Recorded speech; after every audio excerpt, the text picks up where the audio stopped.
Ahora voy a explicar el tema 8 de anestesia general. Primero voy a dar una introducción, de ahí voy a... bueno, en la introducción voy a definir unos ciertos términos importantes, de ahí voy a entrar más en anestesia general. Después voy a describir algunos anestésicos, entre esos anestésicos inhalatorios, después los disociativos, hipnóticos, agonistas alfa-2 adrenérgicos. Y bueno, primero, en primer lugar, voy a definir lo que es la anestesia general. La anestesia general es un estado de depresión del sistema nervioso central que es reversible y está caracterizado por la pérdida de conciencia, o sea, el que el animal está inconsciente, también por una analgesia, es decir, que no tiene dolor, por miorrelajación, es decir, que los músculos están relajados, y por una moderación del sistema nervioso autónomo o vegetativo. Y ese estado de depresión reversible y demás se llega combinando generalmente más de un fármaco, porque no hay un fármaco que tenga todas esas funciones. Y también se los combina para poder administrar menor dosis de cada uno y también menos efectos colaterales o indeseados de los fármacos. Y esa combinación, para poder reducir justamente la dosis y los efectos indeseados, se denomina anestesia equilibrada. Después está la preanestesia. La preanestesia es la medicación que se realiza antes de la inducción y sirve para poder ayudar a los anestésicos. Después están los sedantes hipnóticos, que son fármacos que tienen un efecto de producir un sueño similar al fisiológico,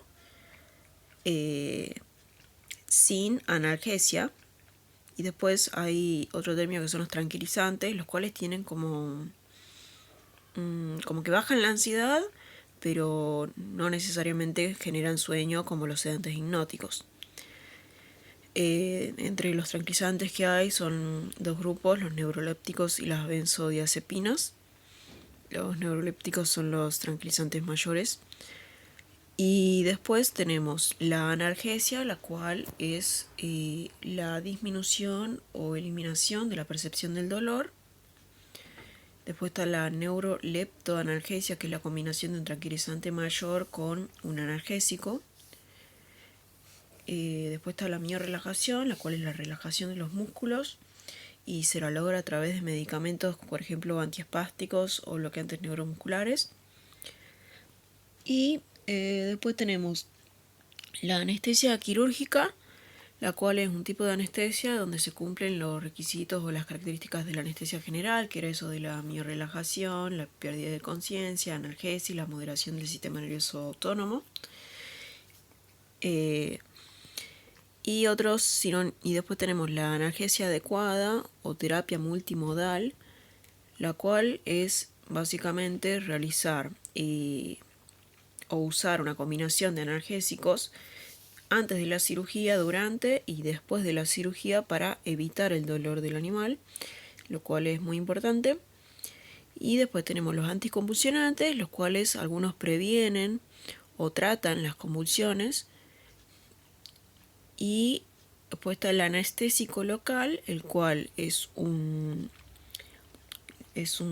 fármaco, el cual bloquea las conducciones nerviosas de forma reversible y selectiva, sin afectar la conciencia, a diferencia de la anestesia general, digamos. Y también produce cierta analgesia en un área determinada. Esa sería la local. Después, entrando más en la parte de anestesia general, bueno, la definición ya la dije, era la depresión entonces reversible del sistema nervioso central, con sueño, con un estado de inconsciencia, con un estado de anamnesis, con un estado de miorrelajación y de analgesia. A ver, analgesia, inconsciencia, miorrelajación y moderación sistema nervioso autónomo. Y las vías para la administración de la anestesia general puede ser, por ejemplo, parenteral, a través de un intravenoso por goteo,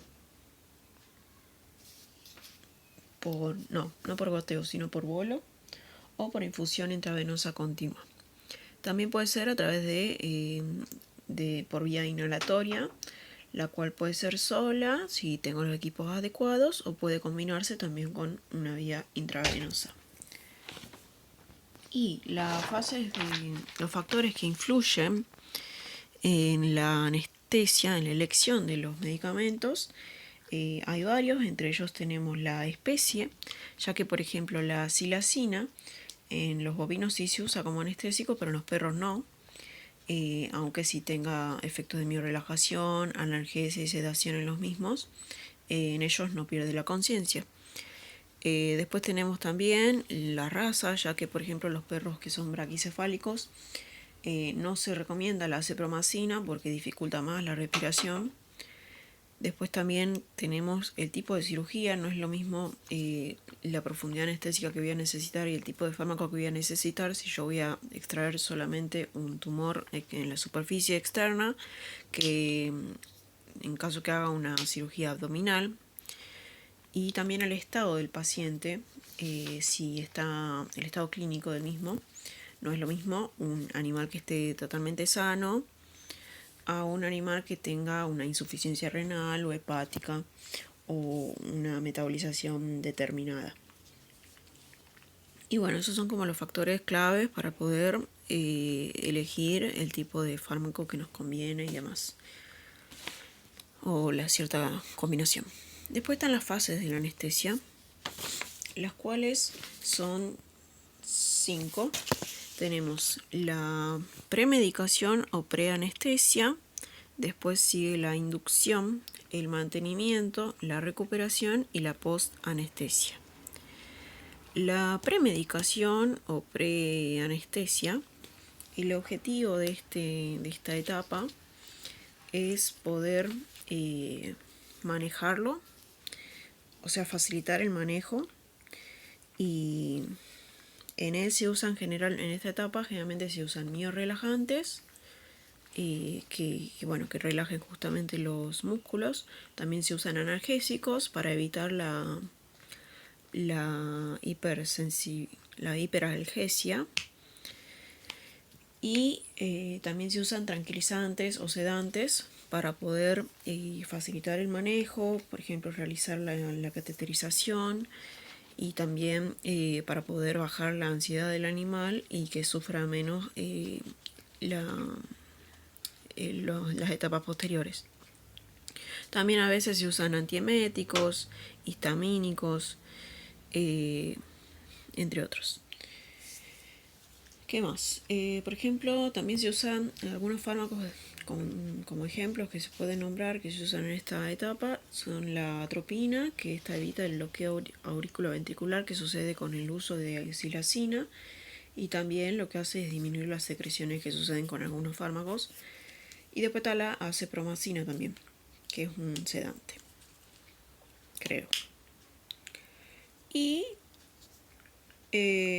bueno, eso con respecto a la preanestesia o premedicación. Después sigue la segunda etapa, que es la etapa de la inducción, la cual el objetivo es básicamente que pase de un estado consciente el animal a un estado inconsciente, o sea que pierda la conciencia, o que se deprima justamente el sistema nervioso central de una manera controlada y gradual, y que se facilite el volteo y la intubación del mismo. Generalmente se hace con intravenosa y con inhalatorios. Algunos síntomas que se pueden observar en esta etapa de la inducción son la presencia de reflejos palpebrales y corneales, el nistagmo, que es el movimiento de lado a lado del globo ocular, ciertos cambios en la frecuencia respiratoria y vómitos. Y algunos fármacos comunes que se usan en esta etapa son, por ejemplo, las benzodiazepinas, también se usan la ketamina, el propofol y el tiopental. Y se usan preferentemente drogas de acción rápida.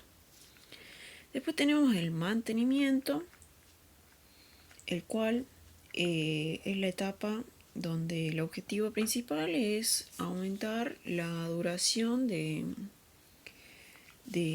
estado justamente de anestesia general para que no se despierte mientras estamos haciendo la cirugía. Y la profundidad depende del estímulo que se induzca con la droga. Después está el estado de recuperación, donde se termina de administrar fármacos anestésicos y el animal recupera la conciencia, los reflejos y las funciones vitales. Es gradual. Y también en equinos hay que tener en cuenta de que hay que administrar sedantes en esa etapa para evitar que al querer pararse se quiebren, porque están como con relajación todavía los músculos. Entonces como que si se intentan parar de golpe se pueden llegar a quebrar. Y después sigue la etapa del posanestésico, periodo posanestésico, en donde se tienen los cuidados postquirúrgicos y aquí se termina la metabolización y eliminación del fármaco. Continuando, bueno, ya dije los factores que influyen, las fases, los objetivos. Ahora vamos a entrar en la parte de anestésicos inhalatorios. Los anestésicos inhalatorios son fármacos que se administran por vía respiratoria y también se eliminan por vía respiratoria.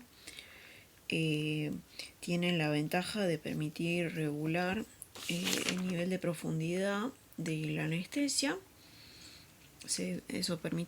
Permiten corregirlo y controlar rápido la profundidad al ser por vía respiratoria justamente. Y hay diferentes sistemas de administración o formas de dar justamente esos anestésicos inhalatorios. Tenemos tres tipos. Existe el sistema abierto, el sistema semiabierto y el sistema cerrado. El sistema abierto consiste en colocar en la nariz sobre la superficie, sobre la nariz justamente del hocico del animal, un paño de algodón o gasa, donde voy a ponerle por goteo el fármaco inhalatorio, y este ya no se usa mucho porque se desperdicia mucha droga y es como poco exacta según lo que entiendo. Después está el sistema semiabierto, el cual tiene un vaporizador que lleva con un sistema de conducto o circuito que lleva los anestésicos inhalatorios con el aire para ser inhalados, pero lo que tiene este es de que no tiene la reinhalación de ese fármaco, o sea de que se desperdicia bastante, porque hay inhalación pero no se reinhalan después, por eso es semiabierto.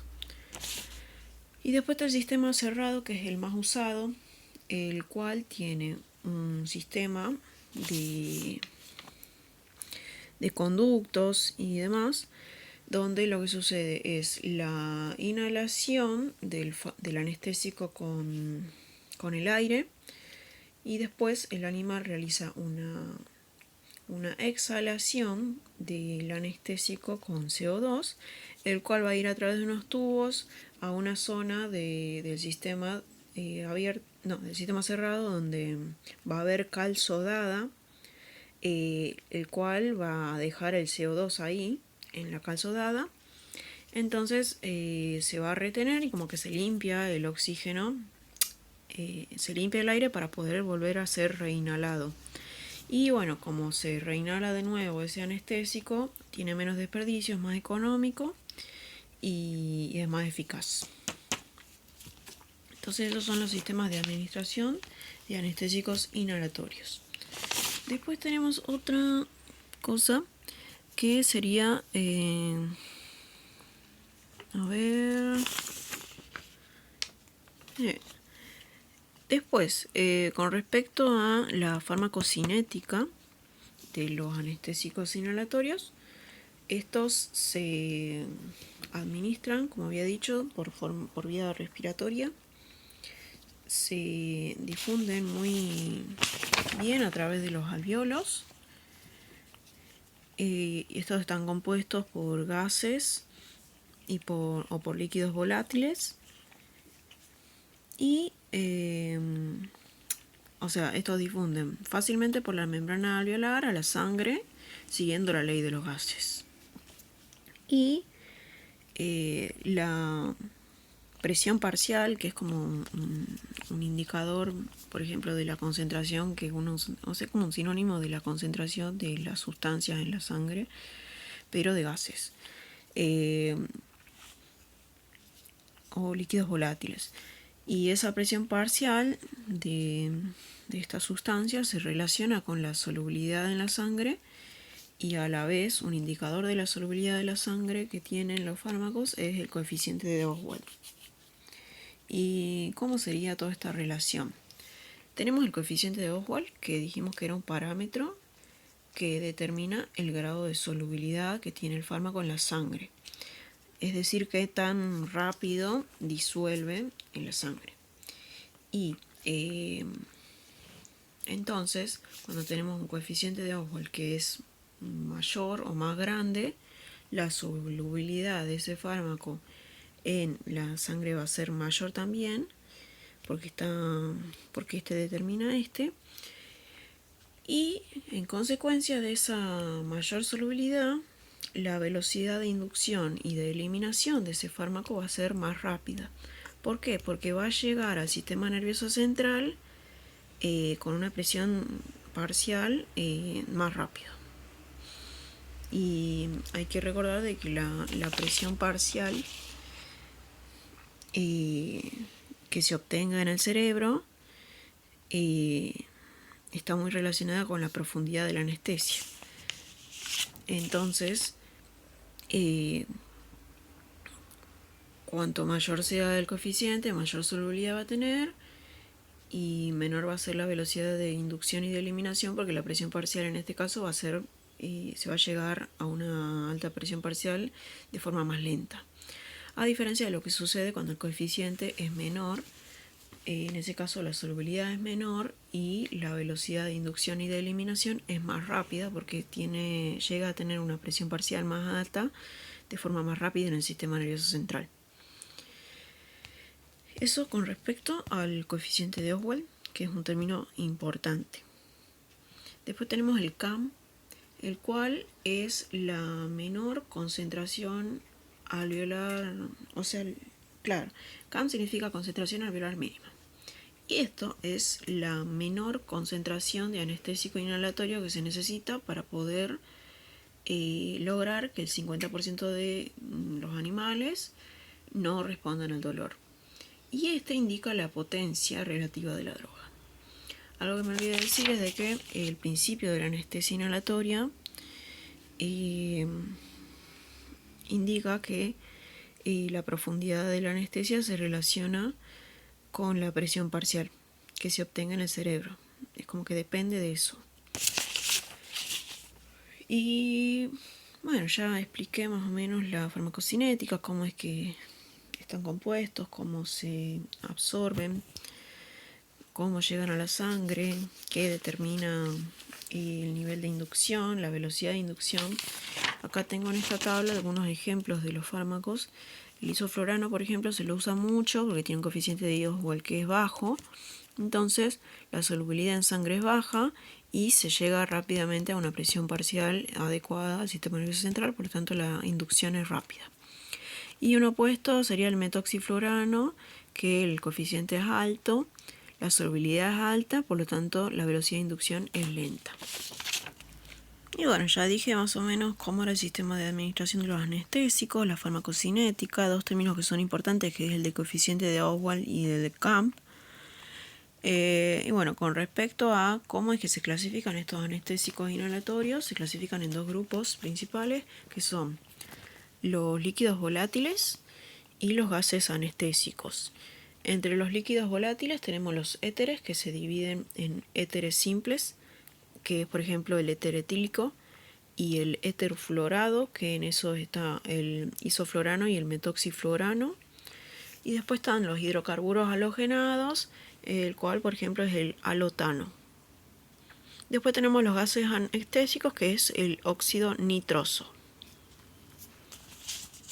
Y bueno, voy a describir estos dos, que son como los más importantes de estos anestésicos inhalatorios. El isoflorano entonces es parte de los anestésicos inhalatorios. Su composición química sería básicamente un éter fluorado, y el mecanismo de acción de estos dos, o sea del isoflorano y del metoxifluorano, es actuar sobre los canales de potasio, provocando hiperpolarización de las membranas, e intensifica los efectos de inhibitorios del GABA. Ese es el mecanismo de acción de estos dos. Es decir que bueno, actúa sobre los GABA, intensificando sobre los receptores del GABA, intensificando su acción. Y el que es muy usado es este. Este no se usa mucho, según lo que leí. ¿Y por qué? En el caso del metoxiflorano, este no se usa mucho porque cuando se metaboliza genera unos metabolitos que son bastante tóxicos. Y después, con respecto a la acción y a los efectos que tienen, en el caso del isoflorano, lo que hace es tener una acción miorrelajante muy buena. Este no provoca sensibilización de las catecolaminas, por lo tanto no tiene efecto sobre el sistema cardiovascular o respiratorio, pero sí induce una hipotensión por una vasodilatación, y además, dependiendo de la profundidad, puede llegar a deprimir la respiración. Después tenemos el metoxiflorano, que tiene una muy buena miorrelajación y analgesia, pero no se lo usa, o sea que está... Sí, no sé si sería la palabra correcta, pero no se lo usa porque genera fluoruros orgánicos que lesionan el riñón y también producen una toxicidad sistémica. Aparte que su inducción es lenta, a diferencia del isoflorano, que la inducción es rápida, y eso favorece a que se lo use más también. Además que este isoflorano, con respecto a las contraindicaciones y la toxicidad, provoca laringoespasmos y hipersecreción, pero no lesiona el hígado ni el riñón. Y después, con respecto a la inducción y la recuperación, es rápida y su solubilidad es baja. Acá hay un cuadro como para tener en cuenta la comparación entre algunos fármacos inhalatorios y lo general de los mismos. Después están los anestésicos disociativos, los cuales se llaman así porque lo que hacen es provocar que el animal se sienta ajeno o disociado del ambiente durante la inducción, y derivan de la fenciclidina. Hay dos grupos importantes, dos fármacos importantes, que es la tiletamina y la ketamina. Acá los nombro. Y con respecto a la ketamina, pertenece entonces al grupo de anestésicos disociativos y es un derivado de la fenciclidina, como dije recién. Y además, el mecanismo de acción acá vamos a mostrar una imagen para poder asociarlo con todas las descripciones que voy a nombrar ahora. El mecanismo de acción de esta es que es un antagonista no competitivo de los receptores de NMDA, interviniendo en la acción normal del glutamato y del aspartato en el sistema nervioso central. También lo que hace es estimular el sistema límbico, actuando como un simpático mimético, y actúa sobre los receptores sigma, provocando analgesia somática, no visceral. Y hay que tener en cuenta que, a comparación de los anestésicos inhalatorios que comenté antes, esta no tiene acción sobre los GABA. Después, con respecto a las indicaciones y los usos que tiene, se la usa para cirugías cortas, como neuroléptico, y también para inmovilizar animales en caso que necesiten hacer algún estudio, como una ecografía o alguna maniobra semiológica, y siempre se lo tiene que asociar con miorrelajantes. También se lo usa para intervenciones de urgencia. Después, la acción y los efectos farmacológicos que tiene. Por un lado, en el sistema nervioso central tiene la característica de inducir un estado cataleptoide, el cual está caracterizado por una disminución de la sensibilidad. Una pérdida de sensibilidad, esto me parece que se refiere justamente a la analgesia somática que sucede. También una parálisis, es decir, que no se puede mover el animal, y presencia de reflejos. Esto, por este motivo, hay que usarlo siempre con miorrelajantes, porque si no, permanecen, por ejemplo, reflejos palpebrales, laringios, los ojos abiertos con midriasis, pueden también tener algo de tono muscular. Y bueno, por ese motivo entonces siempre hay que asociarlo con miorrelajante o tranquilizante. Y es eso con respecto al efecto que tiene sobre el sistema nervioso central. Después, sobre el sistema cardiovascular, se considera que es el único anestésico que tiene un efecto estimulante sobre el sistema cardiovascular. Y esto sucede gracias a su acción simpático-mimética que tiene a nivel del sistema nervioso central, y también porque inhibe la captación de las catecolaminas por parte de las neuronas. Entonces es ideal para los hipovolémicos. Y en gatos provoca un aumento de la frecuencia cardíaca por efecto parasimpático elítico central. Sobre el sistema respiratorio no tiene efectos, aunque sí se mantienen, como dije antes, los reflejos laringeos y faringeos. Por eso sola no serviría para una endoscopía o una cirugía orofaringea. Y también puede provocar hipersecreción de saliva y hipersecreción traqueobronquial. Los cuales esos efectos se los puede evitar usando un parasimpático lítico como la atropina que había nombrado en la fase de premedicación. Y después en el sistema digestivo no tiene efectos. Y en gatos hay que tener en cuenta de que disminuye bastante la temperatura, entonces hay que controlar la temperatura y mantenerla durante la cirugía y después. Hay que estar atento a eso. Con respecto a las contraindicaciones y toxicidades, este tiene un alto índice terapéutico, por eso se la usa tanto. Siempre hay que asociarla con miorrelajantes. Y está contraindicado en animales con insuficiencia coronaria, hepática, renal. Y bueno, es peligroso para animales con insuficiencia coronaria debido a que, como estimula la actividad del sistema cardiovascular, aumenta bastante el gasto de oxígeno de parte del corazón. Entonces es peligroso en esos animales. Y en gatos, como dije antes, hay que mantener la temperatura. La inducción, en el caso de estos, es rápida porque tiene una alta liposolubilidad. Y su farmacocinética se puede decir que es muy liposoluble, por lo tanto sí atraviesa la barrera hematoencefálica y se distribuye rápido al encéfalo.